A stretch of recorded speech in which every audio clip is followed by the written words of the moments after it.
Guys JEE mains में पूछा गया सिंपल सा क्वेश्चन, चलिए इसको ट्राई करते हैं। तो पहले देखते हैं क्वेश्चन क्या कह रहा है। तो क्वेश्चन में लिखा है a massless spring get elongated by amount x1 under the tension of 5 newton. यानी कि मैंने अपनी जो स्प्रिंग थी जो ओरिजिनल लेंथ में थी उससे जब मैंने x1 अमाउंट आगे की तरफ उसको एलोंगेट किया तो मुझे रिस्टोरिंग फोर्स देखने को मिला 5 न्यूटन का, और जब मैंने x2 अमाउंट से उसको एलोंगेट किया तो मुझे आपके पास रिस्टोरिंग फोर्स देखने को मिला 7 न्यूटन का। अब बोल रहा है अगर मेरा एलोंगेशन 5x1 माइनस 2x2 है तो उसमें tension in the spring will be, यानी कि रिस्टोरिंग फोर्स कितना होगा ये बताना है।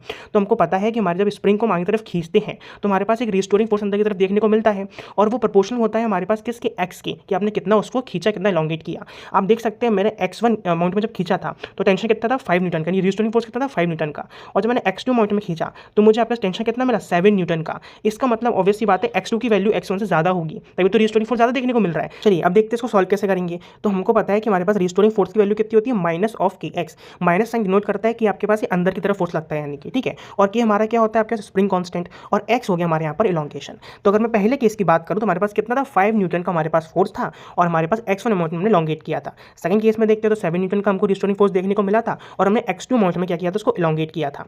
अब वही सेम मैंने यहाँ पर आपके पास केस 3 के लिए अप्लाई किया है, ठीक है, जहाँ पर हमारे पास एलोंगेशन कितना था 5x1 माइनस का 2 ऑफ x2। अब यहाँ पर हमारे पास k ऑफ x1 और k ऑफ x2 की वैल्यू यहाँ से हम निकाल सकते हैं। तो डायरेक्टली हम सॉल्व करेंगे तो हमारे पास रिस्टोरिंग फोर्स की वैल्यू आ जाएगी 11 न्यूटन। तो ये हो जाएगा हमारे पास केस 3 में जब हमारे पास 5x1 माइनस 2x2 का इलॉन्गेशन था, तो हमको रिस्टोरिंग फोर्स कितने देखने को मिलेगा 11 न्यूटन का देखने को मिलेगा। Thank you so much.